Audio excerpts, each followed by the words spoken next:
എൻ്റെ ഒരു സുഹൃത്തിൻ്റെ അമ്മാവൻ എന്നെ വിളിച്ചിട്ട് പറഞ്ഞു, അങ്ങനെ ഞാൻ എറണാകുളത്ത് ഒരു ഫ്ലാറ്റ് വാങ്ങാനുള്ള ആഗ്രഹത്തിലാണ്. പക്ഷേ ഒരു ബിൽഡറെ കോണ്ടാക്ട് ചെയ്തപ്പോൾ അപ്പാർട്ട്മെൻറ്റുകളുടെ ഡീറ്റെയിൽസ് എനിക്ക് അയച്ചു തന്നു. ഇപ്പോൾ അപ്പാർട്ട്മെൻറ്റ് വാങ്ങണോ ഫ്ലാറ്റ് വാങ്ങണോ, ഇത് തമ്മിലുള്ള വ്യത്യാസം എന്താണെന്ന്.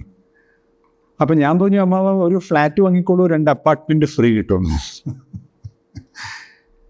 പലരും കൺഫ്യൂസ് ആവാറുണ്ട് ഫ്ലാറ്റും അപ്പാർട്ട്മെൻറ്റും തമ്മിൽ എന്താ വ്യത്യാസം എന്ന് വെച്ചിട്ട്.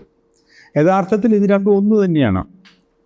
ഫ്ലാറ്റെന്നും അപ്പാർട്ട്മെൻറ്റും എന്ന് പറഞ്ഞാൽ ഒരു ബിൽഡിംഗ് സമുച്ചയത്തിലുള്ള സെൽഫ് കണ്ടെയ്ൻഡ് ആയിട്ടുള്ള, പൂർണ്ണമായി അത് സെൽഫ് സഫീഷ്യൻ്റ് ആണ്, സ്വയം പര്യാപ്തമായ 2 താമസിക്കാൻ പറ്റിയ മുറികൾ അഥവാ 1-2 മുറികൾ ചേർന്ന ഒരു സെൽഫ് കണ്ടെയ്ൻഡ് ഒരു സെറ്റപ്പാണത്.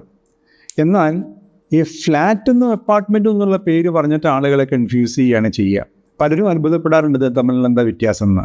വ്യത്യാസം ഇത്രയേ ഉള്ളൂ, അപ്പാർട്ട്മെൻ്റ് എന്നുള്ളത് അമേരിക്കൻ ഇംഗ്ലീഷിലാണ് പറയുക.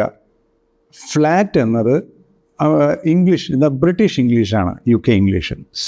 ബ്രിട്ടീഷ് ഇംഗ്ലീഷിൽ ഫ്ലാറ്റ് എന്നും അമേരിക്കൻ ഇംഗ്ലീഷിൽ അപ്പാർട്ട്മെൻ്റ് എന്നും പറയും.